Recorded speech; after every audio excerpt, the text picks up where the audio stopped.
Boa noite, bem-vindos a mais uma edição desta Conversa Afiada. O seguro morreu de velho, todos nós dizemos, e são os velhos que o dizem também, e normalmente os velhos sabem mais do que aqueles que o não são.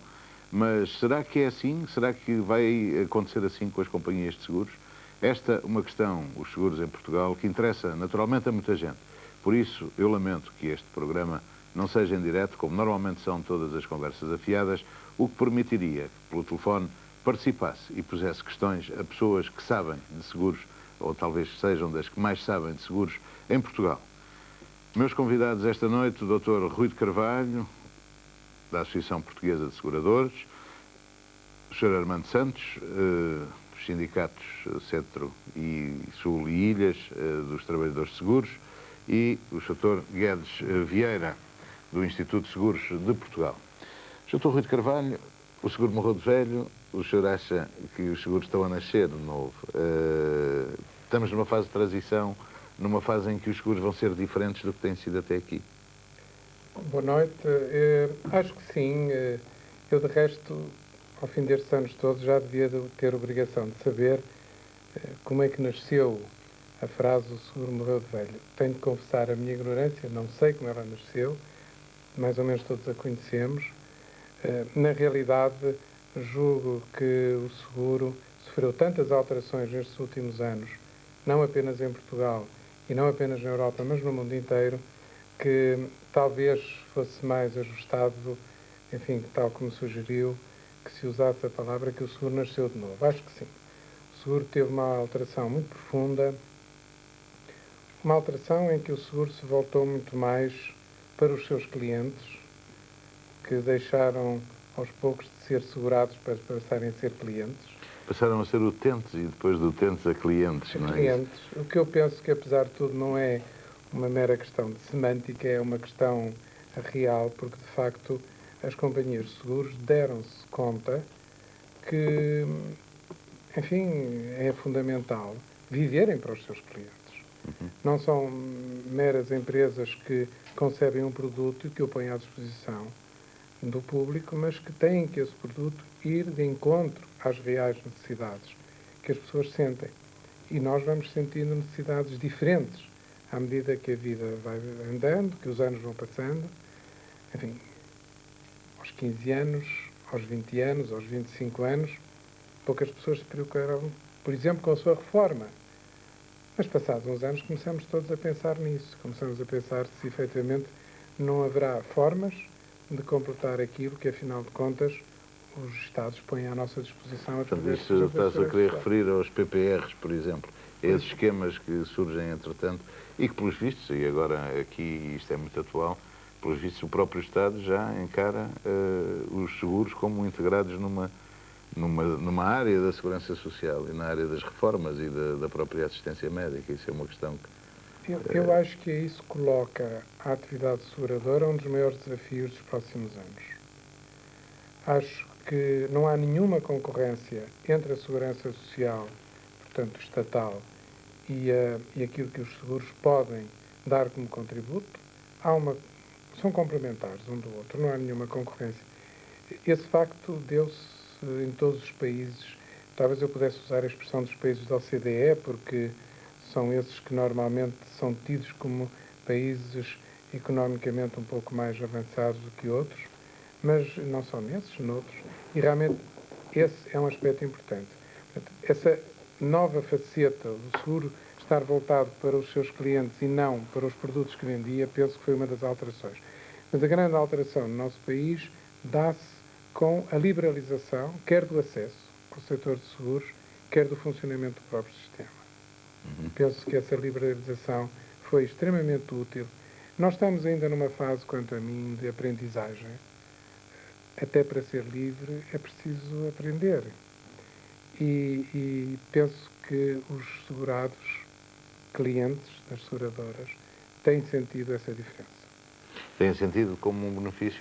Quando falam em liberalização, por exemplo, e eu aqui vou tentar o mais possível ser o intermediário daqueles que não podem aqui estar, ou que não podem telefonar para pôr questões, refere-se, por exemplo, à vantagem desta concorrência que se vive atualmente entre as companhias, que permite a alguém começar a perguntar numa companhia quanto é que isto me custa por ano e acabar na outra companhia 130 contos mais barato, por exemplo, do que o primeiro preço que lhe é oferecido. É um bocado em relação a isto que o Sr. se Eu penso que os grandes beneficiados desta primeira fase, dessa concorrência livre, sem dúvida são os clientes das seguradoras. Eu gostaria que eles fossem beneficiados hoje, amanhã e daqui a 20 anos. Ou seja, o seguro é de facto um negócio de longo prazo. E nós não podemos encarar o seguro como qualquer coisa que nós vamos bater a 4 ou 5 portas diferentes procurando encontrar o seguro mais barato. Nem sempre o seguro mais barato será aquele que melhor nos serve. Isto não tem nada a ver com a qualidade das companhias. Tem que ver com o produto mais ajustado às necessidades de cada um. E isso acho que os segurados cada vez mais estão habituando eles próprios a fazer essa pesquisa. Aliás, cada vez mais o consumidor está hoje protegido por organizações próprias, sejam elas de natureza associativa, sejam de natureza estatal. Em todo o mundo é assim. A Comunidade Europeia dá um relevo extraordinário à proteção do consumidor. E acho que no seguro essa proteção tem ainda mais razão de ser que em muitos outros setores. E nós... Isso porquê, Sr. Porquê mais razão? Justamente porque, em primeiro lugar, o seguro, para além de ser um negócio como outro qualquer, e por isso as companhias de seguros é perfeitamente razoável, normal e desejável, e podemos voltar a esta questão, que tenham lucros. É desejável que os tenham porque os lucros é a melhor garantia da sobrevivência das empresas e o seguro, volto a dizer, é uma questão de longo prazo. É nisso que o seguro se distingue nos seus produtos mais próximos da área financeira de muitos outros setores. E na realidade, quando eu contrato com uma empresa, neste caso uma empresa de seguros, faço com ela um contrato de longo prazo, eu quero que essa seguradora continue a ser capaz de assumir os seus compromissos, tanto faz que seja daqui a 10, 15 ou 20 anos ou mais. Por isso eu acho que a proteção do consumidor aqui está muito voltada para se garantir a continuidade das empresas de seguros. A confiança do público é essencial e para isso, de resto, enfim, o Instituto de Seguros de Portugal é a entidade indicada para salvaguardar essas situações, para olhar por elas, para dar o seu aval à solidez das empresas seguradoras. Isto, no entanto, e não obstante, por exemplo, e nós verificarmos em todo o mundo que, por exemplo, agora, recentemente, o caso do furacão Andrew e todas as questões que daí surgiram na Flórida, a falência de muitas companhias de seguros, a não assunção de compromissos. Sr. Guedes Vieira, como é que esta transformação, por um lado, que o Sr. Rui de Carvalho referiu, e por outro lado, a desconfiança que nós, segurados ou clientes, como quer, sempre temos das companhias de seguro, da letra pequenina lá atrás, enfim, o comportamento das companhias de seguros, que nós, infelizmente, vamos conhecendo também. Bom, antes de mais, boa noite. Lamento que realmente não tenhamos tido a oportunidade de esclarecer num direto o público. É uma pena, mas enfim, é como é. E partilho, portanto, da sua Muito obrigado. mágoa por isso. Mas, para ir direto à sua questão, devo começar por dizer que partilho inteiramente o que acabou de dizer o Dr. Rui de Carvalho, em relação, portanto, à mudança, à transformação e à necessidade da proteção do consumidor de seguros. É evidente que há situações, como em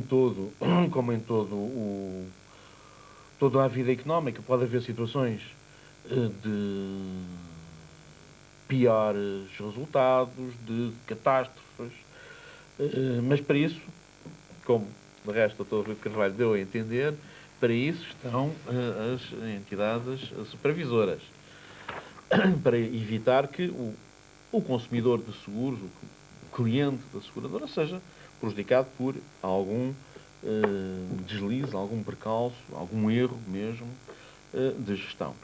Devo dizer que em relação ao furacão Andrew, eu tive a oportunidade de ouvir o meu colega da Flórida chamar precisamente a atenção numa entrevista que deu a uma cadeia, ou várias cadeias, provavelmente americanas, porque eu, enfim, vi isso através de um canal, portanto, que estava a dar várias cadeias ao mesmo tempo. Ele chamou a atenção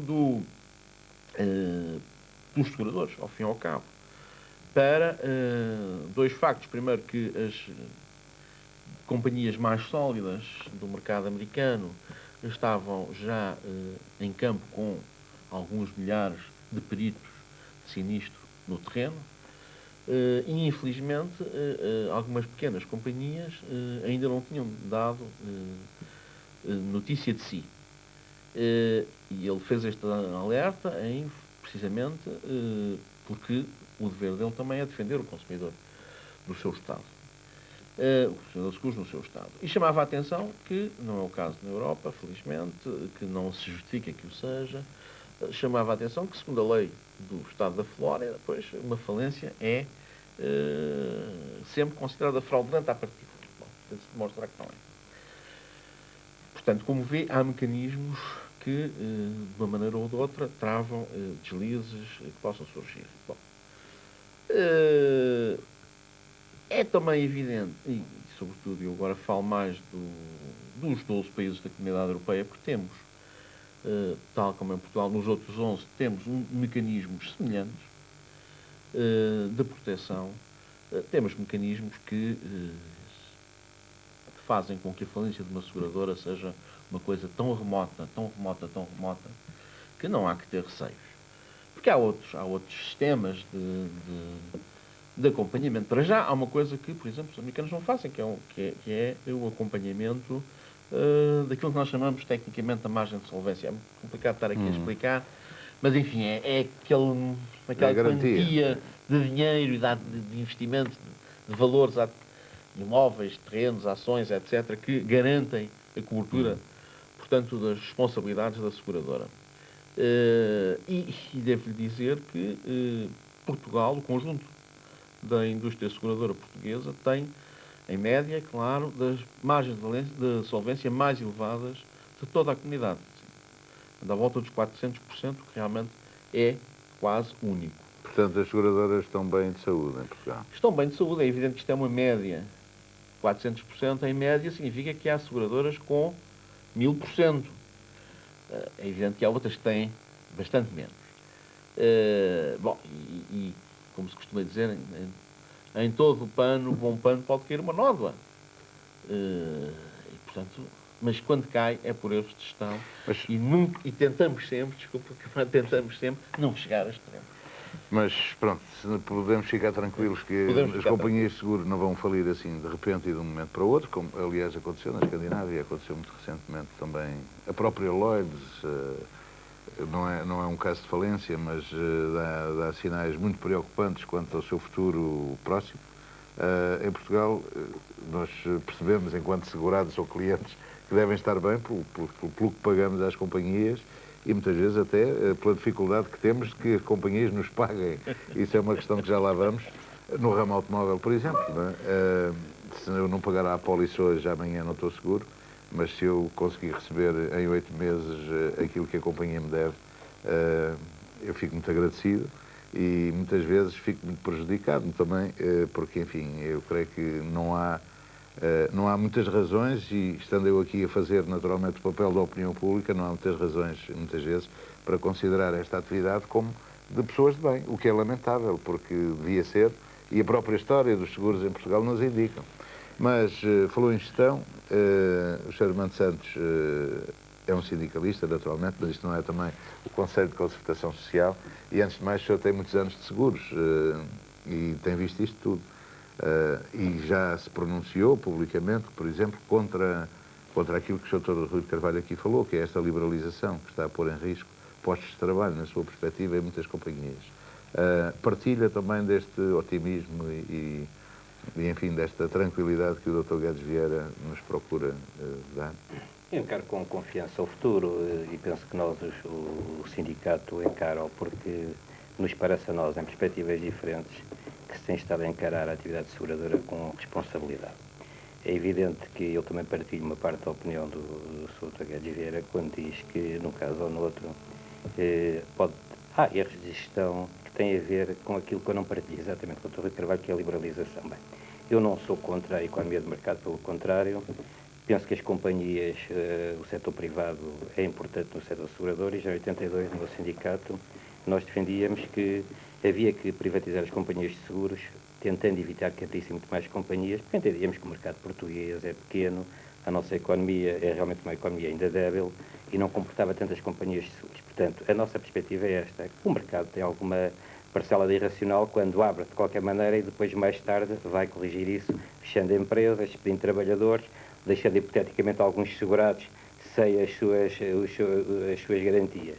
E era nessa mas perspectiva... há muitas companhias de seguros que foram estatizadas por arrastamento da estatização da banca e algumas das quais agora estão a voltar ao setor privado, mas onde nós, de facto, os tais clientes que o Dr. Rui Carvalho falava, nós sentíamos tratados por funcionalismo público, no mau sentido também da expressão funcionalismo público. Portanto, eu a liberalização... E aí não seria a política da companhia, eu acho que é um comportamento de quem lá trabalha. Nós sabemos todos que há um aspecto fundamental em toda a nossa atividade, que passa um pouco pela formação, as exigências dos clientes hoje são outras, portanto, nós compreendemos, porque eu como utente de bancos, como comprador, como consumidor, também às vezes sinto que não sou bem tratado noutros lados. Portanto, é evidente que eu posso aceitar que haja um caso ou outro nos seguros em que as coisas ainda funcionem, como disse, mas penso que essa é uma fase que está a ser ultrapassada rapidamente. As companhias têm investido alguma coisa na formação, os sindicatos e o meu sindicato têm investido fabulosamente nisso, tem sido prioritário, quer em cursos de formação profissional de reciclagem, abertos a jovens, quer até na própria escola profissional, e que nós pretendemos alargar abrindo o curso superior de seguros. Portanto, esta formação tem a ver depois com a forma como se atende o cliente também. É evidente que o seguro, quando a pessoa utiliza a companhia de seguros para fazer um seguro, vai numa perspectiva. Quando tem o acidente, vai noutra perspectiva, normalmente aparece nervosa. Se eu tiver um acidente de automóvel, o ideal seria que eu tenha já o perito da companhia ao meu lado, ter a oficina ali a 2 segundos do carro e reparar logo o acidente. Isto às vezes não pode ser feito. Portanto, é evidente que o segurado... Não era bem isso que eu queria dizer, mas também lhe posso dizer que há companhias, por exemplo, que se calhar têm menos peritos. O perito é uma figura muito interessante nos seguros. O perito e a sua ligação às oficinas, mas, enfim, e a certas oficinas. A gente sabe como é que isso funciona. Mas não era isso que eu queria dizer. O que eu queria dizer é que não vai com o perito e não quer logo tudo resolvido. É capaz de ter que ir, ou era melhor que fosse, era com um advogado, porque, de facto, o comportamento das companhias é que é diferente. Ou seja, é muito diferente o comportamento das companhias de seguro quando toca a receber. Mas quando tem que pagar, o senhor sabe que é muito diferente. E a forma de tratamento das pessoas que são clientes e que vão lá e que têm direitos, é como, naquele caso que eu referia, em termos de funcionalismo público, é como o Estado é uma pessoa de bem, a gente sabe, mas faz muito pouco para merecer e continuar a merecer, ou continuar, que a gente acredita pensar que é. E as companhias de seguros também. Não pensa que é assim? Pois, eu, aliás, até nesse aspecto penso que é exatamente nessa relação com o cliente que devia ser a concorrência feita. Mais que na degradação das taxas, que penso que é alguma coisa de irracional, porque isto obedece a regras técnicas, é exatamente no serviço que é prestado ao cliente que as companhias devem fazer concorrência entre si. Bem, e esse aspecto, pois eu estou de acordo. Agora, o que eu não vou, porque me parece que é errado, é na generalização. Quer dizer, eu não generalizo que as companhias de seguros todas, ou a maioria delas, só pagam quando são obrigadas a pagar em tribunal. Eu, que trabalho há 30 anos em seguros, sempre me disseram a mim, para regularizar sinistros, regularizar muitos, é preferível um mau acordo a uma boa demanda. Aprendi isto nos seguros. Tanto que me diziam, quando eu tinha 20 anos e me empreguei, os meus chefes de serviço e tal. E por acaso, quer dizer, a vida também nos provou isso. Quer para o segurado, que eu também já tenho tido problemas como sinistrado, portanto, de outras companhias. Quer para a companhia, é sempre bom regularizar rapidamente. Porque há uma relação de confiança entre o segurado e a companhia que é importante, eu não digo manter, porque ela talvez não exista ainda, mas que é preciso fomentar. Mas já existiu. Já existiu. Eu não me partilho essa ideia. Eu sempre ouvi dizer a um setor da população que as companhias de seguros só serviam para nos levar o dinheiro, as letras pequeninas, ou se isso desde 1961, quando entrei para os seguros. As letras pequeninas das apólices não é de hoje, é de sempre, desde que eu estou nos seguros. Agora, o que me parece a mim é que também as letras pequeninas começam a deixar de ser pequeninas com a evolução da nossa população em termos culturais, académicos, etc. E isso tem vindo a avançar. O que acontece hoje, e eu isso reconheço ainda bem, é que mais facilmente chega à opinião pública os erros que são cometidos em relação aos consumidores, coisa que em 61, 62, para se chegar lá, era subversivo, como sabe. Portanto, isso é verdade, é que realmente a opinião pública hoje é informada, ou melhor ou pior, mas é informada, tem conhecimento das coisas, passa-se umas dificuldades nos seguros como agora, e os jornais trazem, a informação traz, coisa que em 1967, ou 63, ou 64 era impossível, no setor financeiro ninguém tocava, que o regime não deixava. Portanto, isto são coisas que é preciso ter atenção quando analisamos este aspecto. Agora, eu reconheço que há erros, e qual é a atividade humana que os não tem. E alguns é possível emendar, e nós como sindicato, que não somos corporativo, não defendemos só os interesses dos trabalhadores de seguros, porque ao defender os interesses dos consumidores também estamos a defender os interesses dos trabalhadores de seguros, lutamos para que isso seja emendado. Agora, faço justiça que cada um ao seu nível, é evidente, a associação representa as companhias, não pode vir dizer que elas que procedem mal, porque não é essa a sua função, mas penso que no seu âmbito deve agir para que elas funcionem cada vez melhores. O Instituto, com uma autoridade de controle, faz o possível para garantir aos segurados que os seus direitos estejam garantidos e as responsabilidades que assumem sejam garantidas, e para nós, esta atividade do Instituto, para nós, sindicato, é importante, porque não nos interessa nada que as companhias deixem de exercer ou responder às suas obrigações, porque ao fazê-lo também deixavam de responder às obrigações para com os trabalhadores. Portanto, isto no fundo, embora com planos diferentes de visão em relação à atividade, os interesses são comuns. Portanto, eu penso que há que fazer alguma coisa mais, há que fazer um grande esforço. Inclusive, penso que as companhias de seguros, houve uma que em tempos criou um provedor dos segurados, penso que era assim. Penso que era importante esclarecer os segurados e a opinião pública sobre os direitos e os deveres, porque, por exemplo, em relação às cobranças, houve alturas, e até saiu legislação, em que também não é assim, sabe que as cobranças chegaram a andar atrasadas meses e anos, e hoje, por exemplo, um seguro de automóvel, eu não estou já no ramo há muito tempo, mas penso que se dá um prazo de 45 dias para se pagar o seguro, portanto, quando se faz o seguro não se paga logo. E se a pessoa que fez o seguro hoje e está coberto, tiver um acidente amanhã, mesmo sem ter pago, a companhia responde, embora lhe exija o pagamento do prémio. Portanto, não é preciso ter pago o seguro quando o faz para poder, para ter garantido o seguro, não é? Para ter o seguro. Portanto, penso que há aqui alguns aspectos que são menos, podem ser um pouco aborrecidos. Julgo, e o sindicato está empenhado nisso, que a opinião pública deve ser esclarecida, que as companhias devem fazer um esforço, porque às vezes não é uma questão de menos honestidade, de ser menos pessoas bem, às vezes é uma questão de informação. Eu penso que a letra pequenina deve ser aumentada. Penso que as cláusulas que têm um conteúdo altamente técnico devem ser traduzidas, devem ser feitas de forma a que a opinião pública compreenda. Mas repare, hoje a gente ouve os políticos, tem uma linguagem fechada, quase ninguém os percebe. Aparece alguém a falar de qualquer coisa, as pessoas falam uma linguagem fechada do seu próprio ambiente, aquilo que vivem, etc. E penso que no setor segurador nós temos que fazer um esforço para que a linguagem das apólices seja uma linguagem compreensível da opinião pública, porque aquilo dirige-se ao público. Ao público, desde o que é licenciado e doutor e catedrático até aquele que é analfabeto.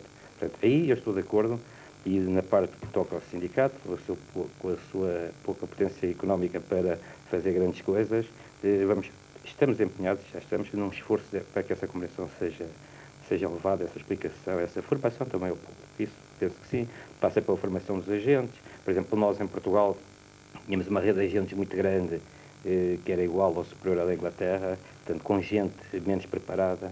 Tem sido um esforço nos últimos anos para exigir um certo conjunto de aplicações aos agentes, são os intermediários do seguro, aqueles que, no fundo, dizem ao segurado o que é que o seguro, para que é que lhes serve, etc. Portanto, isso é um esforço, como se pode imaginar, tem sido lento, porque foi arranjar 60 mil ou 70 mil pessoas que trabalhavam nos seguros, assim, de forma amadorística, e tentar fazer com que uma parte dessa gente se profissionalize como agentes. Penso que é todo um esforço, certamente que o Dr. Rui de Carvalho até poderá ir mais longe que o Dr. Guedes Vieira, mas que tem estado a ser feito. Agora, se me diz, mas todos têm feito esse esforço em igual grau? Não.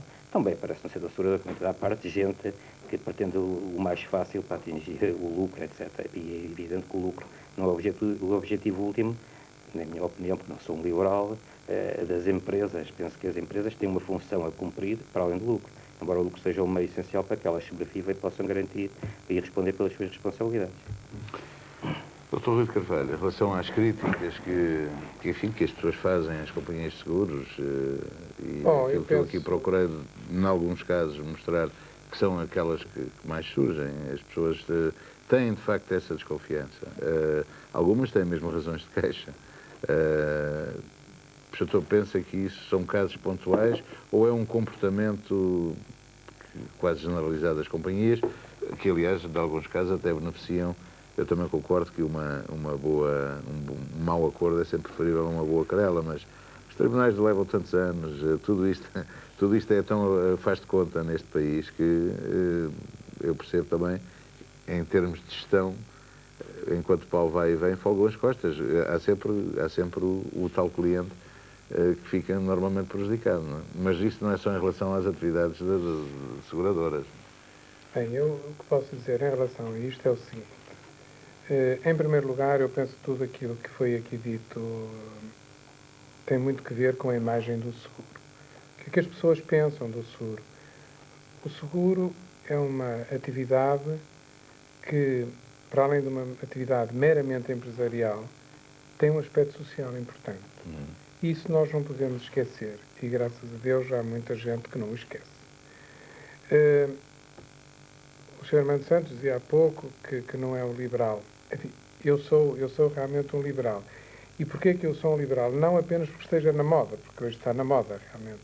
Não é isso. É que eu penso que um dos grandes passos que se deu com esta liberalização, e já agora, se me permite, um parênteses, quando das primeiras decisões que foram tomadas em 1975, a seguir às nacionalizações, foi proibir o que na altura se chamava os segurados transferirem os seus seguros de umas companhias para outras. Era proibido. Pura e simplesmente eu não o podia fazer. Por mais razões de queixa que tivesse de uma seguradora, eu não poderia transferir, anular o meu seguro e fazê-lo noutra seguradora. Felizmente que, como eu, muita gente nessa altura se insurgiu contra esta medida. Numa altura em que tanto se falava em Portugal de liberdade, não havia mais cercear da liberdade que uma atitude destas. Lembro-me que quando foi criado, em janeiro de 76, o antigo Instituto Nacional de Seguros, que era uma entidade muito diferente do atual Instituto de Seguros de Portugal, embora um tivesse, enfim, no tempo, seguido a outro, mas são entidades realmente diferentes, das primeiras decisões que então se tomaram foi abolir essa proibição. E realmente eu julgo que são esses aspectos da liberalização do seguro que são os aspectos positivos. Ou seja, hoje em dia é inútil para uma seguradora tentar protelar inutilmente o pagamento do sinistro, tentar dificultar a vida ao segurado, porque na primeira oportunidade ela perde esse cliente. E hoje, se há alguma coisa que é importante para as seguradoras é conservar os seus clientes. Isto é válido para a atividade de seguros, é válido para qualquer outra atividade. É muito mais fácil, apesar de tudo, conservar um cliente que ganhar um cliente novo. Portanto, este é um dos aspectos da liberalização que me parece muito positivo. Mas, assim, em termos de cliente ou de segurado, eu penso que é mesmo aquilo que mais confiança deu às pessoas. Eu acho que sim. É a liberdade, de facto, de poder, tratam-me mal aqui, então mudo de loja, não é? Como em tudo. Esse é um dos argumentos importantes para que as seguradoras não possam nunca descurar um tratamento adequado dos seus clientes. É claro, começamos este programa há bocado por ter citado a frase "o seguro morreu de velho". O seguro morreu de velho. A letra miudinha das apólices, o olhar para as companhias com uma certa desconfiança, são ideias que existem, são ideias muito enraizadas, enfim, na nossa maneira de ser. Devo dizer que as tenho ouvido fora de Portugal inúmeras vezes noutros países. Sim, não somos aí, não estamos aí isolados. E eu julgo que de facto, a estas nós poderíamos juntar uma outra expressão portuguesa corrente, que era o segredo é a alma do negócio. Eu penso que se há qualquer coisa que seja hoje a alma do negócio, é a transparência, muito mais do que o segredo.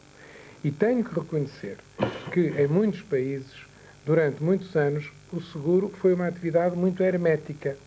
O seguro era caracterizado por uma linguagem difícil, técnica, um vocabulário próprio, a redação das condições das apólices era certamente muito precisa, muito minuciosa, mas por vezes difícil de entender, e realmente eu noto que há aí uma evolução muito grande.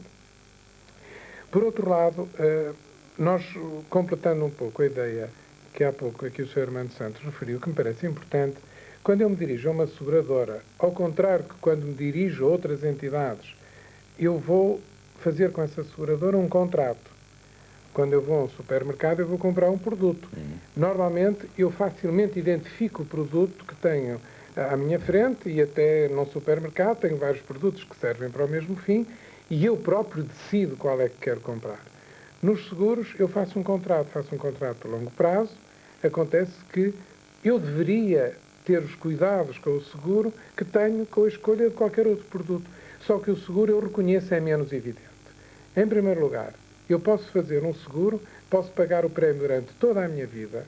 Eu, pessoalmente, tenho um seguro de incêndio do apartamento onde vivo há 40 anos e esse seguro de incêndio, eu, durante 40 anos, limitei-me a pagar prémios à companhia de seguros. Eu nunca recebi nada, porque, felizmente, nem herdeu o recheio, nem tive um roubo. Foi uma sorte. Enfim, espero que não me aconteça um dia destes. Portanto, quando eu vou contratar esse seguro com a seguradora, eu não sei se alguma vez vou ter a receber alguma coisa em troca. Primeira coisa. A incerteza quanto a receber qualquer coisa em troca do meu prémio. Segundo aspecto, em muitos casos, até quando se trata apenas de bens patrimoniais, quando eu me dirijo à seguradora para receber uma indemnização, na grande maioria dos casos, eu dirijo-me à seguradora debaixo de alguma emoção. Infelizmente, em muitos casos, morreu um parente próximo, morreu o filho, morreu a mãe, morreu o pai, foi um acidente de automóvel. Se não foi a perda de vidas, foi, por exemplo, no caso que eu referi há pouco, do apartamento, uma pessoa que chega, que vê o seu apartamento totalmente destruído e depois, por mais cuidados que tenha havido a realizar aquele seguro, há sempre valores que nós herdamos do pai, do avô, do bisavô e que têm para nós um valor estimativo que nem sequer a indemnização do seguro vai repor. Daí que, de facto, eu quando recebo da companhia, pode haver algum clima emocional que me leva a pensar que, apesar de tudo, eu nunca fiquei totalmente indemnizado. Por outro lado, quando eu pago, de facto, posso pensar, eu estou a pagar um prémio, há 40 anos que pago o prémio, mas felizmente nunca perdeu a casa. Mas isso quem paga é para não ter que... Exatamente. Não é na espera de ser reembolsado. Aí parecia-me importante entroncar aqui um outro aspecto que é o seguinte. O seguro destina-se a, na medida do possível, eu sublinho isto, na medida do possível, repor, em termos materiais, ou a perda de vidas ou a perda de bens. Ou então, no caso dos seguros de responsabilidade civil, repor um dano que nós causamos a terceiros. E sublinho, na medida do possível, como digo, há aspectos que nós não podemos trocar por nenhuma indemnização, por mais generosa que ela pudesse ser. Mas, na realidade, o seguro é para repor esse dano e não para eu enriquecer à custa do seguro. Daí que muitas vezes tem-se posto quantas vezes o problema da reparação do veículo, eu segurei o meu carro por um capital X e depois, quando realmente há uma perda total, eu acabo por receber menos do que aquilo que segurei. E há aí uma razão de queixa com alguma frequência das seguradoras. Bom, o que acontece é que eu fiz o seguro e a verdade é que a companhia procura pagar-me no momento do acidente o valor de mercado daquela viatura no momento do acidente. Por outras palavras... Sim, mas também não informa até ao momento do acidente que o valor do carro vai descendo e que, portanto, aquilo que a pessoa tem que pagar por um valor já não é o mesmo. E a pessoa continua até o momento do acidente a pagar mais do que deve, porque a companhia não informa. E, doutor, eu tenho muito respeito por si e todas as pessoas que o conhecem o têm. E entendo, e o doutor tem uma visão disto, que é uma visão compatível com as funções que exerce e com a seriedade que o faz. Mas depois, a uma grande distância, cá mais em baixo, e eu penso que as pessoas que tenham infelicidade ou tenham a curiosidade, por exemplo, de andar pelos tribunais, de ver o que se passa na Boa Hora ou no Palácio de Justiça, e de ver, às vezes, posições que são imorais de companhias de seguros em relação a pessoas que sofreram acidentes. A morte de uma pessoa não há seguro nem apólice que a valha. Mas a insensibilidade e o comportamento dos contenciosos ou dos seus advogados que as companhias de seguros atualizam não contribuem para que tenham essa imagem positiva. O papel social das companhias de seguros, eu sei que o doutor, quando diz, é sincero e é que sim.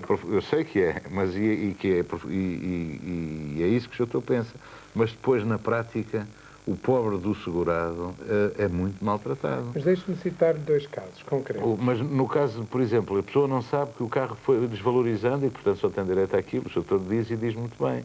Mas quando chega a esse ponto, a pessoa também não sabe porque a companhia não lhe disse que nessa desvalorização ela podia beneficiar ao longo desse tempo, atualizando o valor real daquilo que estava a assegurar. Repare, Isso é prática corrente, é de quase todas as companhias. Mas nós, depois do intervalo, se o doutor me permitir, iríamos falar mais, até porque eu penso que será aquilo que muitos daqueles que nos estão a ver estão interessados, é no seguro automóvel, que está anunciado um aumento de 25% ou de 30% já para o princípio do próximo ano, e as pessoas estão muito interessadas em saber. Mas não quero cortar aquilo que o senhor ia dizer. Portanto... Não, eu já agora, se vamos depois falar no ramo automóvel, e porque julgo que estamos próximo do intervalo, gostava só de dizer aqui o seguinte, de algum modo completar aquilo que foi dito pelo Sr. Armando Santos. Já agora permitam aqui um parênteses, eu de facto desde 1976 que tenho tido como uma das minhas missões negociar com os sindicatos as convenções coletivas do setor. Não o fazemos em direto porque não o fazemos em direto porque nós devemos ter das negociações talvez mais longas de talvez muitos setores económicos em Portugal. Mas devo dizer que ao longo dessas negociações tem sido possível introduzir melhorias sensíveis e uma delas, já há pouco o Sr. Armando Santos referia-se ao problema da formação. Isto entronca-se em 2 aspectos. A preocupação das seguradoras de prestarem um melhor serviço aos seus segurados. Eu posso lhe dizer, por exemplo, que em 1991, portanto, são os últimos dados completos, os 92 obviamente não poderiam existir, as seguradoras consagraram, pelo menos dos dados que são traduzidos em despesas gerais das seguradoras, cerca de 1 milhão de contos à formação dos seus trabalhadores, que são números redondos de 14.600. Isto representa à volta de 2% da massa salarial, o que é extremamente invulgar em muitos setores de atividade, quer em Portugal, quer fora de Portugal. Aí não pode deixar de haver uma preocupação das seguradoras de melhorar o nível e a qualificação dos seus trabalhadores e, sem isso, é impossível melhorar a prestação dos serviços. Mas isso é a concorrência também, que está determinada, e felizmente que mas assim acontece. Se é concorrência, bendita concorrência. Exato, mas estou-lhe a dar razão à bocada em relação justamente a essa liberalização. Por outro lado, há um aspecto, mas talvez possamos falar nele depois, que é uma iniciativa das seguradoras, mas porque está ligado ao ramo automóvel, talvez eu voltasse a essa questão depois. Mas queria lhe dizer só o seguinte, para terminar este aspecto da letra miudinha. A letra miudinha das apólices dificilmente desaparecerá. Eu tenho que reconhecer que se nós fizéssemos as apólices com 10 vezes menos de cláusulas, ainda tínhamos mais problemas potenciais de conflitos com os nossos clientes. Porque justamente a apólice precisa de ser um contrato suficientemente detalhado para que cada um saiba daquilo que pode beneficiar do seu seguro. O que acontece é que eu reconheço, eu próprio, que trabalho em seguros há 36 anos, que tenho obrigação de conhecer razoavelmente este setor. Eu próprio devo reconhecer que muitas vezes, se me perguntar, a maior parte das apólices que eu tenho, eu nunca as li integralmente. E de facto, mas se nós reduzimos ao tamanho das apólices, o que permitiria aumentar o tipo de letra, então depois ainda temos mais conflitos. Você podia-me argumentar, mas então o ideal era que o seguro não tivesse explosões, que cobrisse tudo. Também há essa hipótese. Hoje em dia, transformou-se tudo numa questão de preço. Eu posso ter um seguro praticamente sem explosões nenhumas. É uma questão de eu poder pagar. Mas nós temos que ver também que o nível de vida dos portugueses tem que ser consentâneo com aquilo que as companhias de seguros têm para vender e o preço porque cobram os seus serviços, que são de facto serviços que eu penso que são de interesse da comunidade em geral. Gostava de dizer. Sim, diga. Se possível é para dizer o seguinte, eu sou liberal, mas nunca apoiei, pelo contrário, combati essa questão de proibir as pessoas de fazerem os seguros onde entenderem, porque eu, como segurado, não quero que ninguém me obrigue a fazer o seguro em qualquer lado e para mudar à vontade. Portanto, eu, quando falei disso, foi das perspectivas com que se encaram os negócios, com que se encara a economia. E é evidente que, se o fim último de todas as coisas for o lucro e a produtividade, é evidente que o homem fica para segundo lugar, e no caso concreto o homem é o segurado, é o trabalhador, é o gestor da empresa, é aquele que for, desde que, acima de tudo, seja o lucro. E todos esses meios, o lucro, a produtividade, que são essenciais, as empresas não são para ter prejuízos, são apenas meios para se atingirem os objetivos de uma sociedade melhor, mais justa, mais livre, mais humana, não é? Portanto, eu encaro o ser do segurador, como qualquer outro, nesta perspectiva de serviço da coletividade, dos cidadãos individualmente e em conjunto. Doutor Guedes Vieira, estamos à porta de 93. Estamos à porta de 93. Ora, eu estava a ouvir...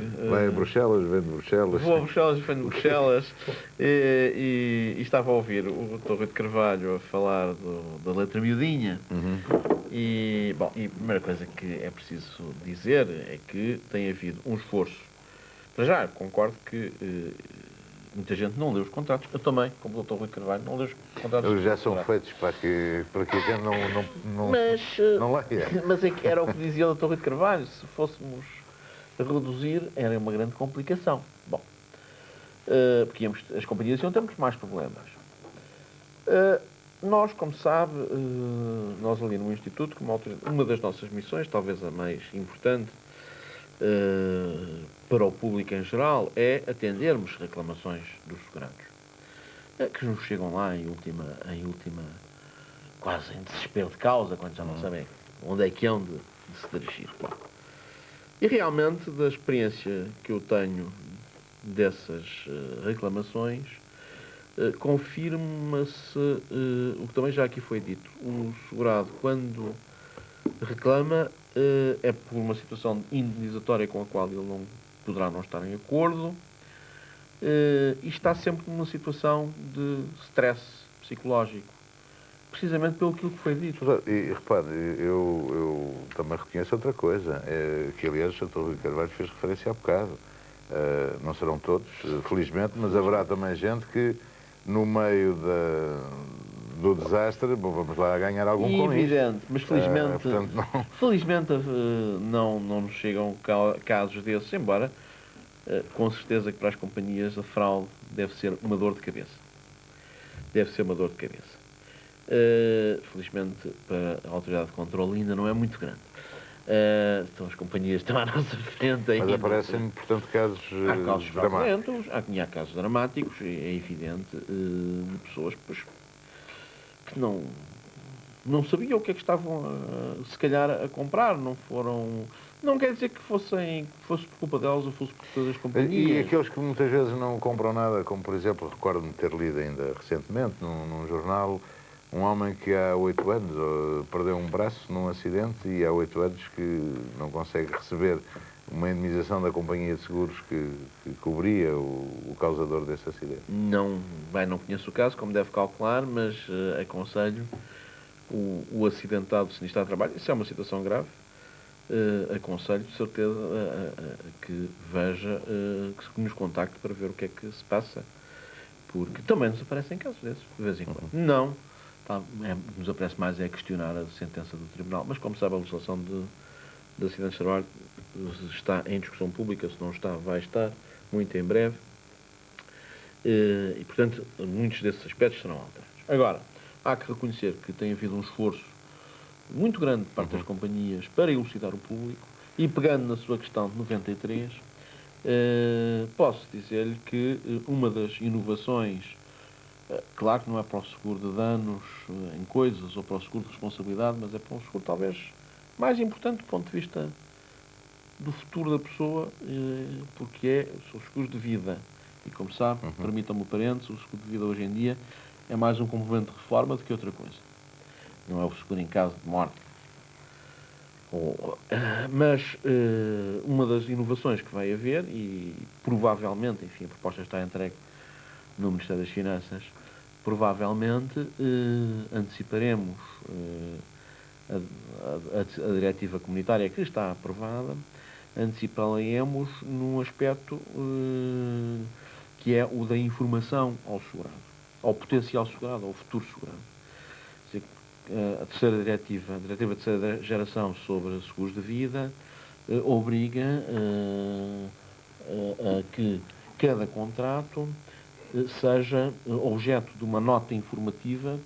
Portanto, não é de teor muito técnico, é uma descrição do contrato, das garantias que presta, do regime fiscal até que está sujeito, enfim, uma série de informações que o candidato assegurado tem direito a receber, terá depois que analisar, em face daquilo opta ou não opta por fazer o contrato, e mais. E depois de assinado o contrato, ainda tem mais um período de 30 dias para que, durante o qual pode refletir e desistir do contrato sem ser penalizado em nada. Portanto, tem a haver a quantia que entregou. Outra inovação que vem surgir das terceiras diretivas, provavelmente vai ser antecipada em relação ao prazo que nos é dado pela própria diretiva, que seria 1 de julho de 94, que é o da aprovação prévia, das apólices. Que isto, para o público não diz muito, mas para as seguradoras diz com certeza, é ao fim e ao cabo uma desburocratização. Hoje em dia a maior parte dos contratos, tirando alguns poucos contratos, não vida, têm ainda de ir ao Instituto para ser aprovados previamente. A partir espero que dentro de breve será um sistema de mero registro, o que não significa laxismo da parte da supervisão. Obviamente isto vai obrigar a uma maior responsabilização das companhias. Doutor, e liberalização, ainda mais liberalização? Ou seja, a partir de 93 será possível fazer um seguro em França, na Alemanha? Não a partir de 93, porque isso é uma data mítica.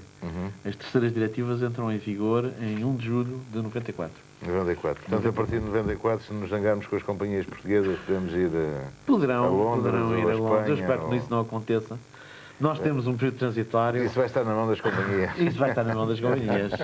Bom, nós vamos ter aqui que fazer um intervalo. Voltamos já, continuo connosco, porque a seguir, nesta segunda parte, nós vamos falar daquilo que interessa a muito boa gente, que é também o seguro automóvel. Continuar a falar de seguros e, como estava prometido, naturalmente, vamos falar do seguro automóvel. Aquilo que tem preocupado muita gente até agora e preocupa ainda mais, porque a partir de 93, pelo menos já estão anunciados aumentos substanciais para o seguro automóvel.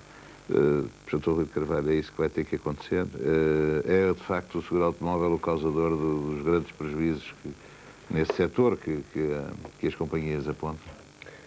Bom, o seguro automóvel é de longe o ramo em que as seguradoras têm tido resultados francamente piores.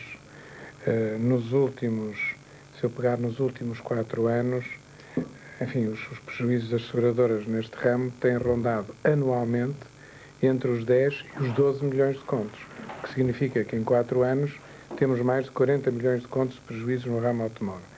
Isto é tanto mais importante quanto o ramo automóvel, como é sabido, é o de maior expressão dentro de toda a atividade seguradora. No ano de 91 foram cerca de 120 milhões de contos de prémios, é portanto 35% mais ou menos da carteira, e na realidade, se no ramo de maior dimensão se tem vindo a acumular estes prejuízos, alguma coisa tem que ser feito. Obviamente que para isso tem que existir causas, e tem-se consagrado há algum tempo ao exame dessa situação, aprofundar as causas, até porque, na realidade, é nossa convicção de que o problema do reequilíbrio do seguro automóvel tem que ser encontrado não apenas por um simples aumento das tarifas ou das taxas, mas tem que ser encontrado também por uma redução dos custos. Destes 120 milhões de contos que referi de prémios de 1991, as companhias de seguros pagaram 94 milhões de contos de indemnizações. E desses 94 milhões de contos de indemnizações, cerca de 60%, números redondos, são reparações de veículos e são substituições de peças. Ao contrário do que por vezes se imagina, de que os danos pessoais são realmente uma das causas importantes. Ora bem, isso significa 60% de 94 milhões de contos, são 55 milhões de contos. Se por um lado uma parte desses gastos das seguradoras acabam por alimentar outros setores, é o caso dos setores de distribuição, do ramo automóvel, as oficinas de reparação, mas uma parte muito substancial acaba por ser peças importadas. Portanto, são fatores que vêm agravar a situação das nossas importações. Portanto, sem dúvida que nós, infelizmente, para o ano de 1992, fizemos já algumas simulações na Associação das Companhias de Seguros e, infelizmente, a mais favorável dessas simulações dá um resultado negativo superior ao de 1991. Bom, pensamos que, por isso mesmo, tem que ser encontrado uma maneira razoável, justa, de procurar, por um lado, aumentar a receita, mas, por outro lado, diminuir os custos. Obviamente que uma das formas de diminuir o custo será lutar por todos os meios ao alcance dos portugueses para diminuir a nossa dramática sinistralidade nas estradas portuguesas. Nós temos, apesar de tudo e apesar de tudo que se possa pensar, o seguro de automóvel mais barato de todos os países da Comunidade Europeia. Temos uma das piores, se não a pior sinistralidade, e depois temos os veículos e as peças a preços que, no mínimo, são aos preços dos países economicamente mais evoluídos da Comunidade Europeia. Se isto não sofrer uma alteração, nós estamos perante uma situação insustentável. Mas também muito disso estão a pagar impostos, não é? Os chamados impostos indiretos, nas peças, etc. E tudo isso que, portanto, estão a pagar muito dinheiro ao Estado que acaba por beneficiar também dessa situação.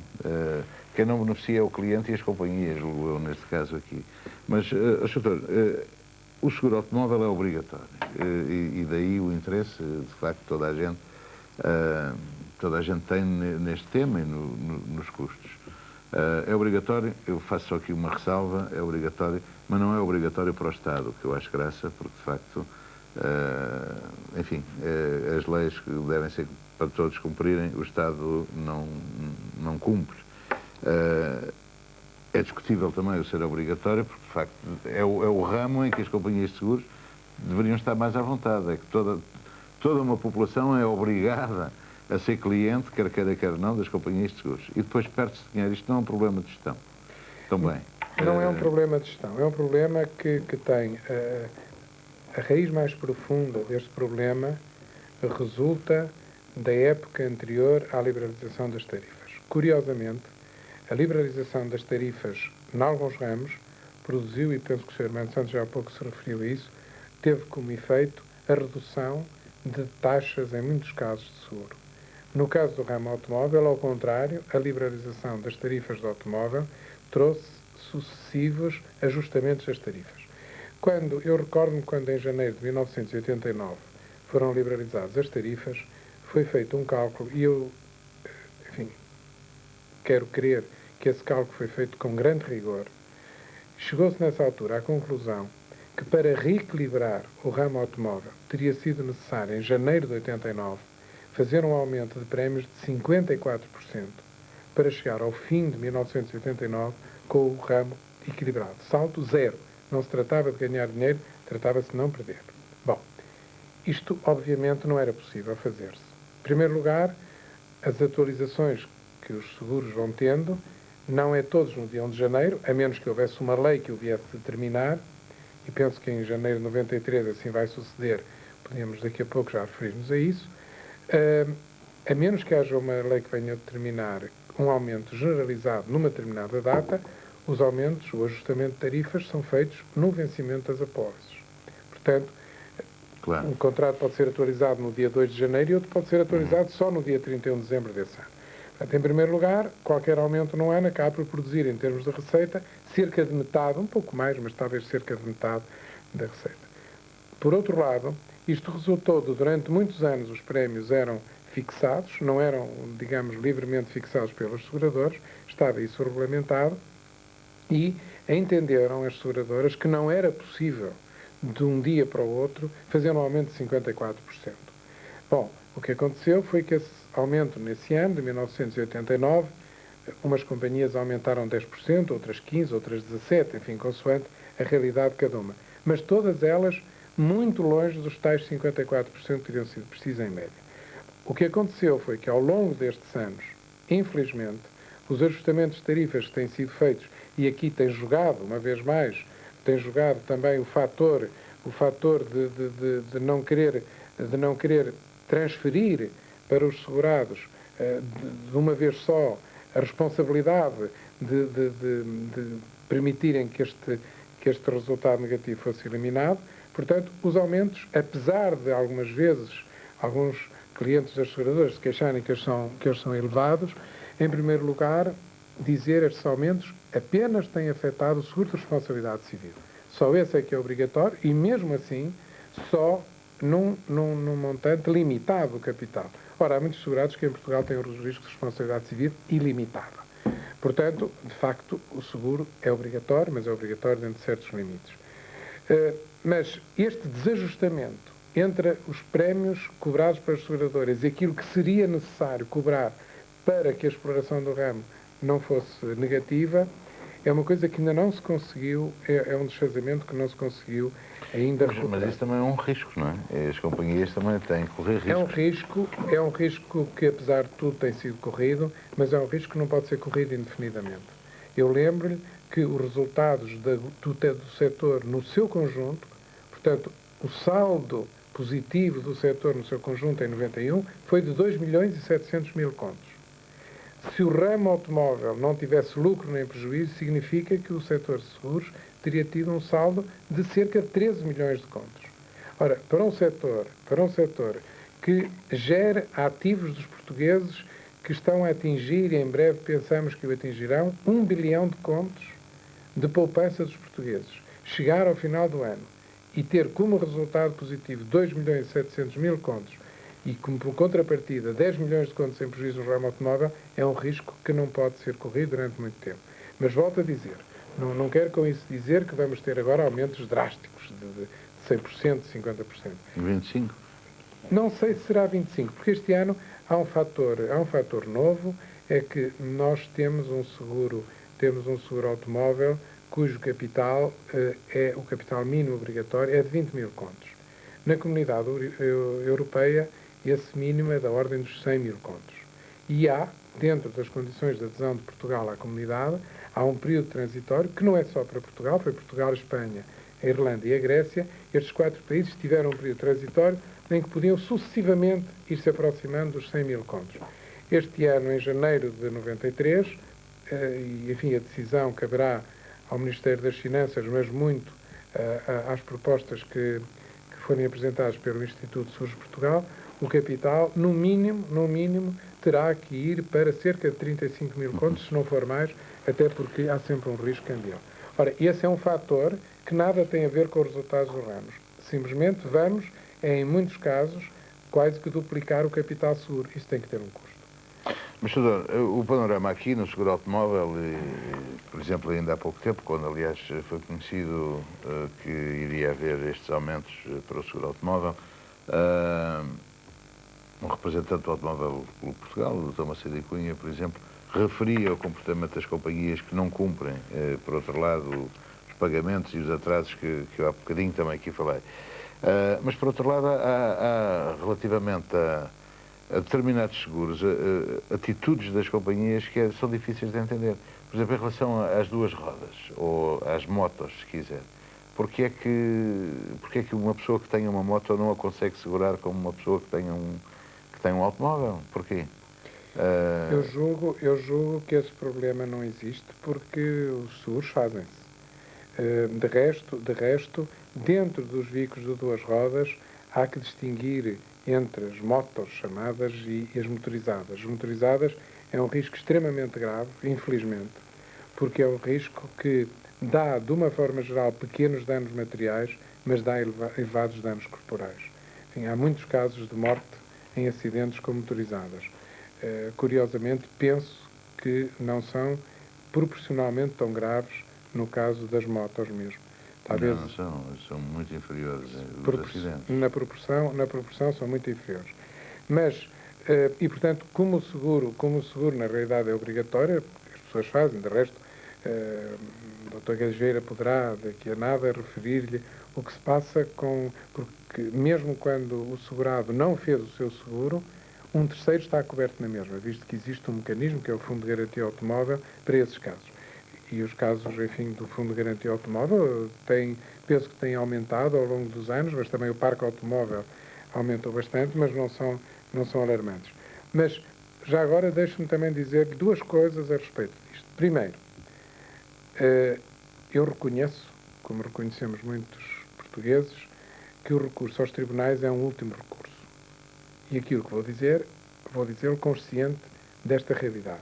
Mas, num inquérito que fizemos há relativamente pouco tempo, através da Associação, chegamos à conclusão que o número de casos das companhias de seguros que acabam por ser discutidos em tribunal é menos de 2% do número de sinistros participados e realizados pelas seguradoras. Estou consciente de que recorremos todos ao tribunal em último caso.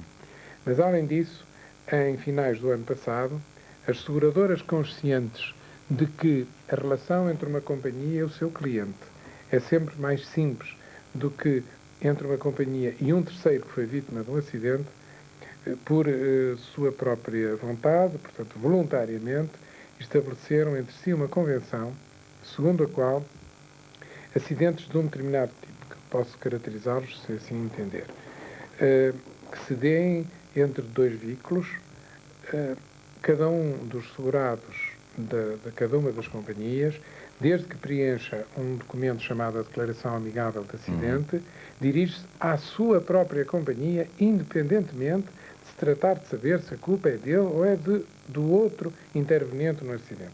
Devo dizer-lhe que nós calculávamos, pela experiência havida noutros países onde este mesmo sistema funciona, nós calculávamos que, cerca de 5% dos acidentes viessem a cair dentro desta convenção no primeiro ano.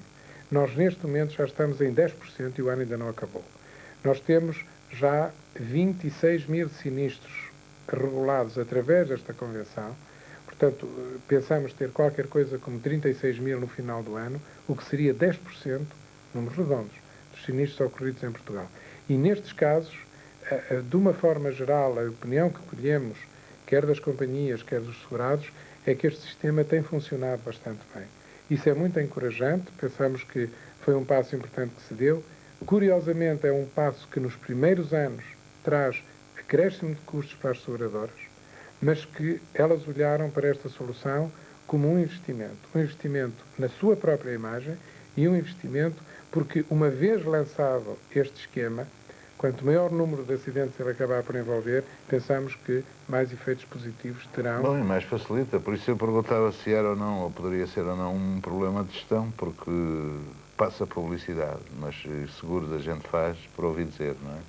E eu, por exemplo, já me falaram numa companhia que paga logo, que não estão está 6 vezes por pagar, que é o Ocidental, onde não tem...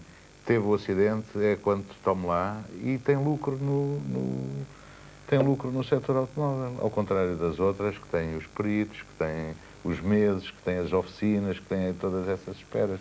Bom, como calcula, portanto, quer dizer, desconfiar é capaz de dar lucro às companhias, ou por outra, dá prejuízo, como se vê na generalidade.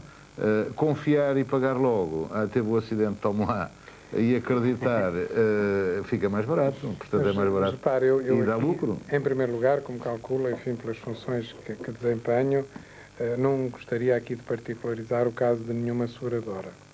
Mas o que lhe posso dizer é que esta experiência vivida com esta convenção é uma experiência extremamente positiva e, por outro lado, volto à minha questão inicial, e não é uma questão de teimosia, é uma questão de convicção. Hoje em dia, nenhuma companhia de seguros, enfim, que preza os seus clientes, vai levar 6 meses a pagar um sinistro se o puder regularizar em 15 dias. Porque sabe que essa é a pior imagem que pode dar ao seu cliente. E quando esta convenção conduz às relações cliente com a sua própria seguradora, vai muito nessa linha. De forma que... Agora, também deixe-me dizer-lhe uma outra coisa. Nós temos inúmeros casos nas seguradoras que o sinistro levou 6 meses a liquidar porque o cliente levou 6 meses a participar. E a seguradora, sem ter uma participação, daí o nosso enorme empenho neste emprego generalizado da declaração amigável. A declaração amigável resolve esse problema por uma vez, porque se eu não estiver abrangido pela tal convenção, e a convenção, como eu disse... Eu penso que o português recebeu muito bem a declaração amigável, porque é uma pequenina facilidade que lhe dão para menos burocracia e menos complicações nas próprias companhias, que infelizmente Logo todos estamos nós... no bom caminho. Eu acho que estamos no bom caminho, mas devíamos ainda andar mais e em melhores caminhos, penso eu. De qualquer forma, se me dá licença, eu sou homem dos seguros e, como disse há um bocadinho, também sou segurado, portanto tenho as duas e pago o prémio e vai ser aumentado, também assim disse na algibeira. Bem, mas diga-me uma coisa, aquilo das motos, o senhor não acha que é escandaloso? É evidente que o problema das motos, mas as companhias não podem recusar o seguro de responsabilidade civil, como se sabe. E é tudo, e mais nada. É evidente que, desde que haja motos, têm que se segurar, e principalmente as motorizadas. Agora, reconheço que é um grande risco. Mas esse problema, eu já agora é sobre um grande risco, quem lá? Não, é um grande risco para todos nós, utentes da estrada, e eu, por exemplo, conheço muita gente, eu próprio tenho um filho, e passo o tempo a pensar que Deus queira que ele não peça uma motorizada daqui a mais uns anos, porque realmente é uma questão de grande... Mas isso são as motorizadas, eu estou a falar das motos. Mas mesmo as motos... 2.000 contos, 2.500 contos, 1.800 contos, custam mais que alguns automóveis. Certo, mas não, são potencialmente mais perigosas do que os automóveis. Estatisticamente, de qualquer forma, os acidentes são menores. não estou de acordo que as companhias recusem, porque as companhias existem exatamente para assegurar riscos. Mas não correm riscos. Ou pronto, só correm riscos quando vêm lucro, não é? Não, correm. Agora, o que eu penso é o seguinte, eu como utente e como homem dos seguros, vejo a coisa desta forma. Normalmente, as companhias de seguros, penso que neste momento têm mesmo que aumentar os prémios, mas dá-me a impressão que a solução básica do problema de ramo automóvel será o aumento dos prémios. E não é. E, portanto, eu penso que há outros aspectos, sei lá, e quando se fala do seguro automóvel, fala-se muito dos condutores, das condições dos condutores, etc. Quase ninguém toca no aspecto, por exemplo, das nossas estradas, claro. mesmo as melhores. Nós temos carros para andarem nas estradas europeias, somos tão a Europa, mas as nossas estradas são cheias de ratoeiras, ninguém toca nisso. E é preciso exigir do Estado que faça estradas como devem ser, e nós temos aí algumas itinerários principais que são autênticas ratoeiras. Portanto, e este é um problema grave que não se resolve com o aumento. Obras-primas da engenharia. Exato, não se resolve com o aumento dos prémios. Agora, também é verdade o seguinte, o segurado, o consumidor português, tem o carro mais caro, é o automobilista mais explorado de toda a Europa. Paga o carro mais caro, as peças mais caras, a gasolina mais cara, tudo mais caro. O seguro é o mais barato da Europa, mas só se vira para o seguro. E tem que também voltar-se para o Estado dizendo que vocês levam-nos impostos exorbitantes em tudo o que é o carro.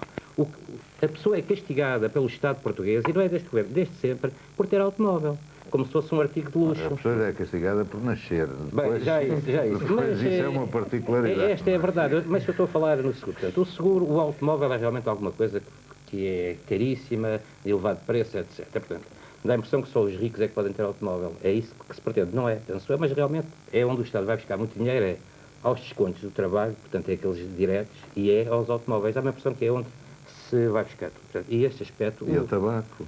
Pois, mas o tabaco ainda considero que seria, vou deixar de fumar, eu fumo muito. Mas penso que realmente o segurado devia ter em atenção. E acho que o consumidor tem o direito de protestar contra o preço dos seguros, mas também devia protestar como consumidor das estradas, dos automóveis, contra outros preços muito mais exorbitantes que lhe trazem, portanto, o problema dos carros. Agora, eu, por exemplo, não sei como é que essa companhia funciona na reparação, no pagamento dos prejuízos que as pessoas têm, mas dá-me a impressão que realmente nós em Portugal ainda tínhamos que fazer alguma coisa na gestão do ramo automóvel, também nas companhias. Penso que algumas estão a fazer um esforço. Eu, aliás, citei aquela companhia ocidental, porque é a única que diz que tem lucro no ramo automóvel. Parabéns. E há companhias em França que são só de automóveis, as mútuas e a Mutuel. E tem pessoas que são asseguradas e são ótimos, pagam a hora. Eu também acredito, Sr. Cantoria, que haja problemas de gestão a resolver, sei lá. Eu lembro-me daqui há tempos na Suécia, a Volvo ter agravado substancialmente os preços das peças dos automóveis. E as companhias de seguros suecas resolveram agravar os seguros daquela marca, obrigando, portanto, a marca que deixou de vender tantos carros a baixar os seus custos. Portanto, acho que as companhias, em vez de entrar nesta concorrência, neste campo se deviam unir mais. Portanto, o IDS é já, portanto, não se pode estar a dizer mal, este sistema é já um primeiro passo, o mas IDS, nisso mais. se puder trocar por miúdo... Portanto, esta indenização direta ao segurado, que o doutor Rui também falou há um bocadinho, penso que já é um passo, mas acho que as companhias deviam, por exemplo, talvez, tentar informatizar, ter um banco de dados sobre o problema das peritagens. É um problema que hoje existe, porque realmente eu, quando há um acidente lá na minha empresa, não sei qual é o preço do guarda-lamas, qual é o preço da hora da determinada marca, qual é o preço do farol. Mas se eu tivesse isso informatizado, em termos de banco de dados, e atualizado pelas marcas, eu possivelmente poderia logo ali, olhando para o carro ou não, olhando, sabendo que aquilo eram os anos, calcular logo quanto é que tinha a pagar. E isso realmente é importante. Tem o lucro depois das oficinas. Mas aí é outro aspecto que os segurados também têm que ter atenção. Porque é que eu vou a uma oficina fazer uma reparação? Minha são 100, se for a companhia são 200. E os segurados devem pensar que também aí têm uma obrigação. Como as companhias devem estar atentas, porque isso vai encarecer o produto. Porque o seguro é um sistema solidário, quer nós queremos, quer não. Os que não têm sinistros pagam aos que têm. Porque eu pago 130 contos e o seguro automóvel, por exemplo, por ano. Se tiver um acidente, são 1000. Alguém vai pagar aquilo, não é? Portanto, e esta solidariedade obriga a que cada um tenha a consciência social de que quando deixa de meter alguma coisa que não devia estar numa reparação, está a prejudicar todos. E está-se a prejudicar a si próprio como consumidor, porque isso vai se repercutir diretamente na sua bolsa daqui a mais um ano ou daqui a mais 6 meses. Esse é um problema que eu penso que era essencial. Agora, também não sou daqueles que penso que o problema se vai resolver pelo aumento dos prémios. Isso é apenas um balãozinho, uma atenuante. Mas é uma tendência que está praticamente mas também passa por aí. Também passa por aí. Agora, será um andar sem fim, sempre aumentar todos os anos mais uma coisinha, se não olharmos a medidas de fundo. Bom, isso é a política de marisco que nós temos em Portugal, não é? Sempre tivemos. Quem se lixa é o mexilhão. Quem paga, não é? Pois é. Portanto, pelo menos vamos sempre atualizando aí e quem paga, paga mais. Bom, mas, na realidade, a sinistralidade tem de acompanhar, a diminuição da sinistralidade tem de acompanhar o aumento dos prémios, que o aumento dos prémios é inevitável, mas o equilíbrio, como me disseram há bocado, o equilíbrio do setor passa pela redução da sinistralidade. E a redução da sinistralidade passa, a meu ver, por variedíssimas coisas, designadamente a educação do condutor, também, que ainda há muito condutor, peço desculpa, condutor do domingo, por uma melhoria das infraestruturas rodoviárias. Como são dadas as cartas. Como são dadas? Mas isso, enfim, mas é neste país que por uma alteração ao sistema de código da estrada, que está em curso, de resto, por uma coisa importantíssima, que é a pela polícia de trânsito, por exemplo, convencer-se que tem uma missão que não é só repressiva, é também preventiva. A Brigada de Trânsito tem uma boa imagem, é bastante boa e faz. Agora, um aspecto importante, realmente, que o Sr. Armando Santos cita, que é a peritagem informatizada.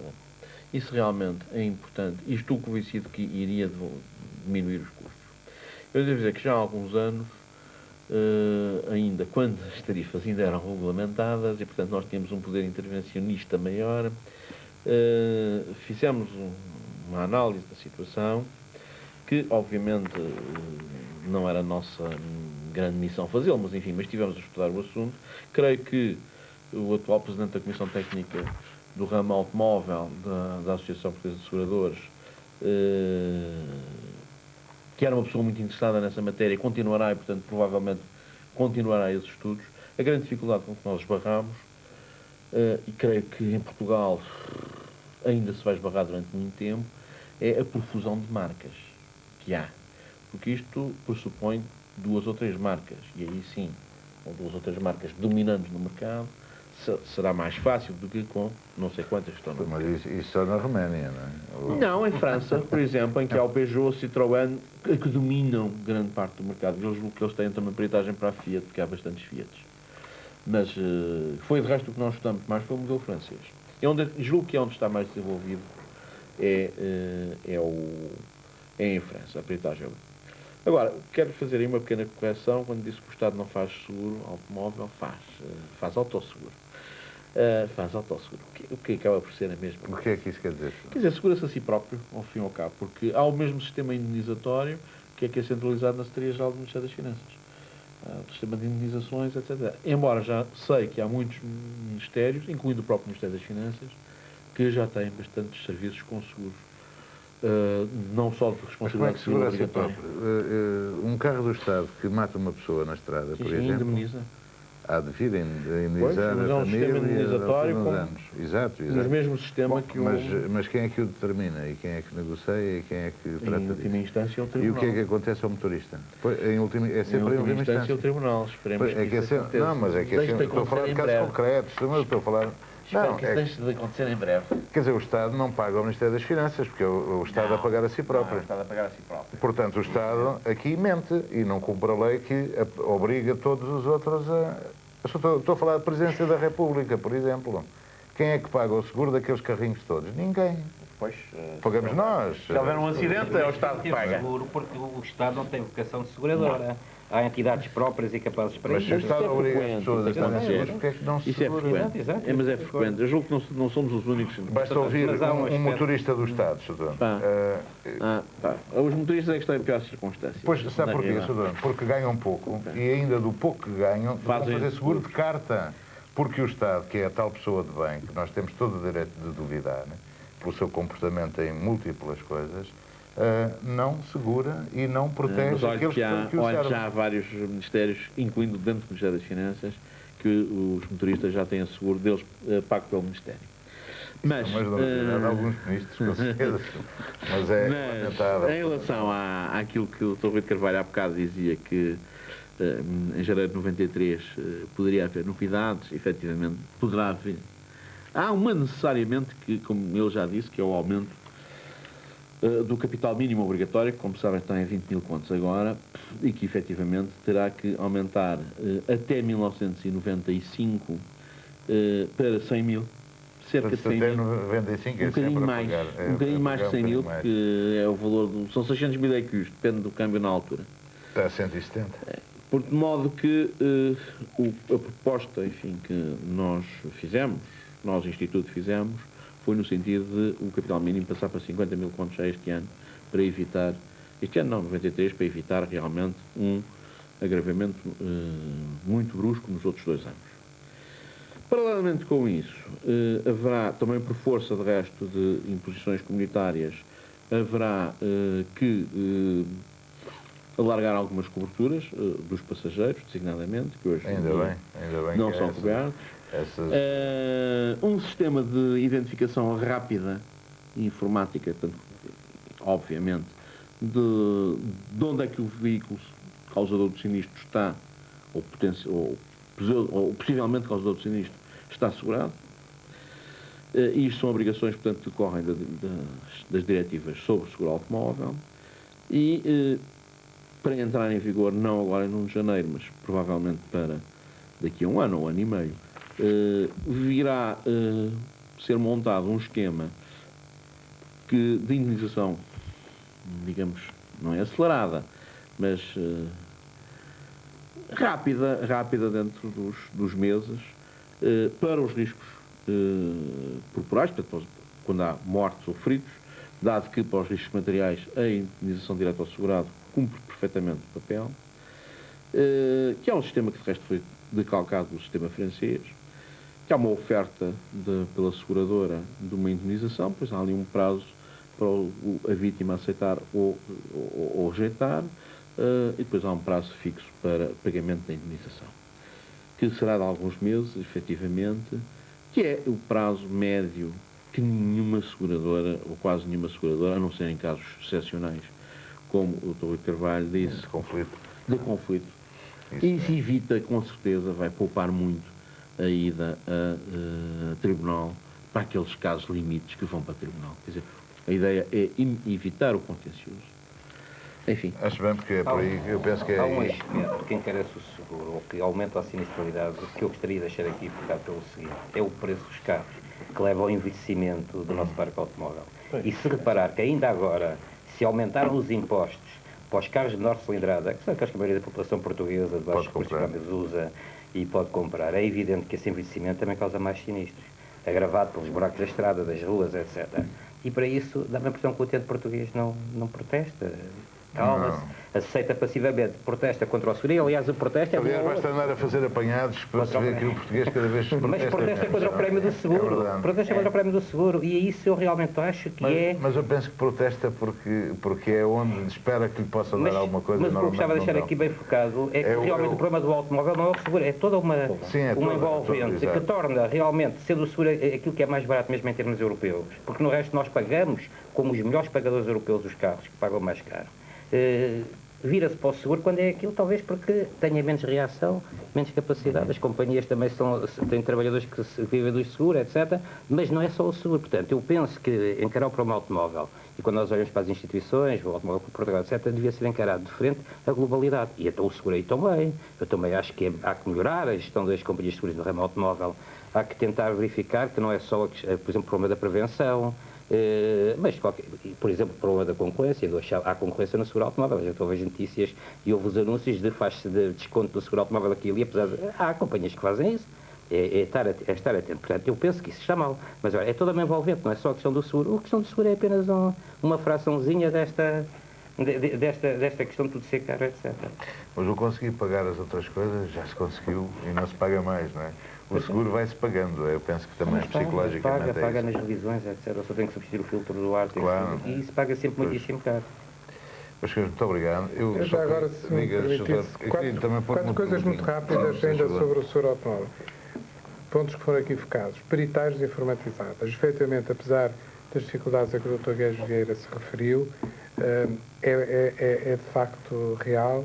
A nossa Comissão Técnica do Ramo Automóvel, nós temos várias comissões técnicas na Associação, está, neste momento, tem já um estudo avançado sobre esta matéria. É possível que, apesar da variedade de marcas e de modelos, que esse é outro problema que se põe, porque o nosso parque é muito diversificado, é possível que nós venhamos, num prazo não muito distante, a poder dispor das peritagens informatizadas. Segunda coisa, a questão das medidas de prevenção. Nós sabemos que há, neste momento, da parte do Ministério da Administração Interna e, particularmente, do próprio Ministro da Administração Interna, um grande empenho em reduzir, enfim, esta dramática sinistralidade nas estradas portuguesas.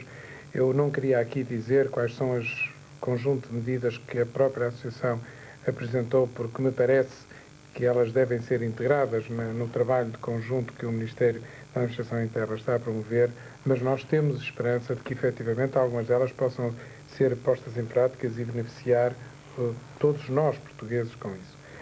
Quanto ao que o Dr. Guedes Vieira referiu, tranquilizar um pouco as pessoas no sentido de dizer que o aumento dos prémios não é proporcional ao aumento do capital.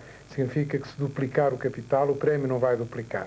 O prémio cresce muito mais lentamente do que o capital. Por outro lado, dizer um outro aspecto que aqui ainda não foi referido, que é a grande diferenciação que já se está neste momento a fazer nas seguradoras entre bons e maus condutores. Isto porque foi referido aqui o problema dos condutores. E nesse aspecto, até que há uns anos, os prémios eram iguais em todas as seguradoras, as coberturas iguais, o sistema de bónus e de agravamentos era igual. Neste momento não é assim. Há já uma grande variedade de soluções que as pessoas podem escolher. É, uma vez mais, talvez uma questão de informação junto às seguradoras e, portanto, o aumento dos prémios não penalizará nunca da mesma maneira os bons e os maus condutores. Isso parece-me também importante dizer. Enfim, não vamos nós pensar que a partir de janeiro vão ser tudo mais notícias no seguro automóvel. Penso que haverá também aspectos muito positivos. Sim. De resto, já agora, se me dá licença, esse é um aspecto da bonificação ou penalização do segurado, do condutor. Isso também é um aspecto que será contemplado pela nova legislação.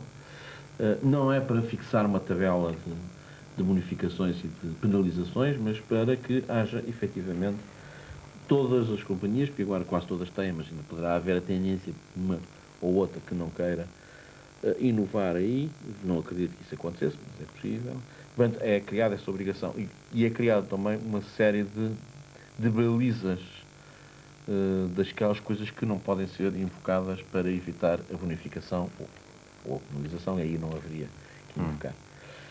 Isso é essencial, isso é muito importante. Fico feliz por saber que os estudos do Dr. Silva Almeida, passa a publicidade ao nome, continuam ótimos na peritagem.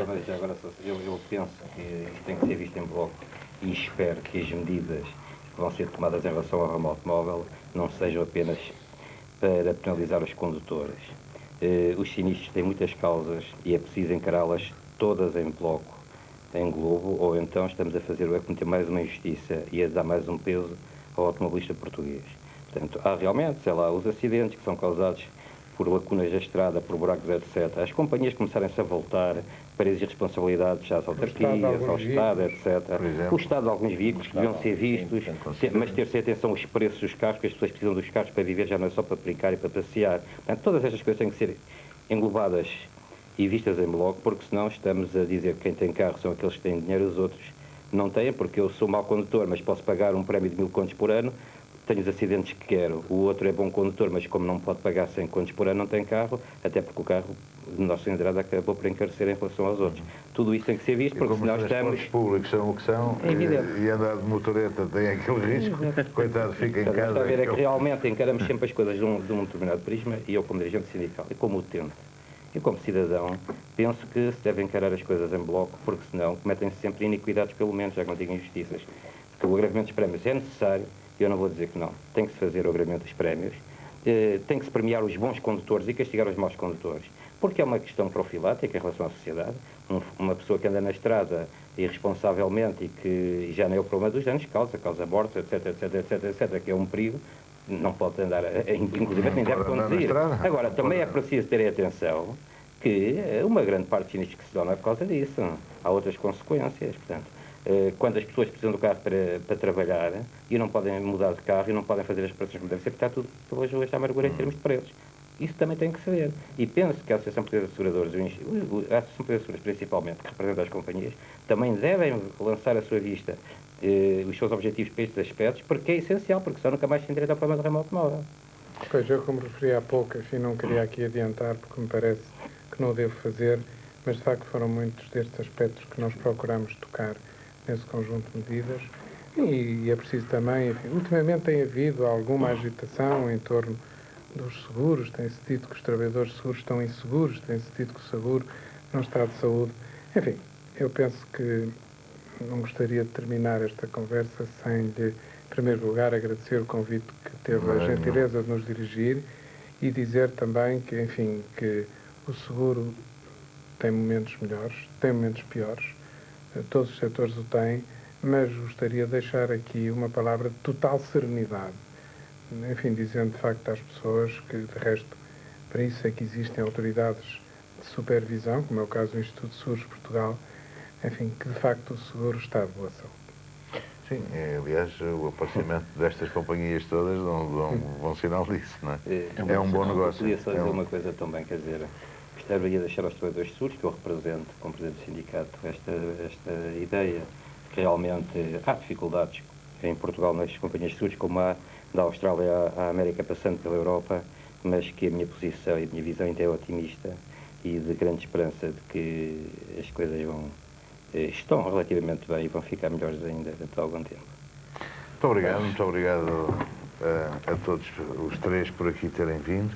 Eu vou aproveitar só para dizer uma coisa, dirigiram-se-me vários agentes de seguro que também aqui queriam estar.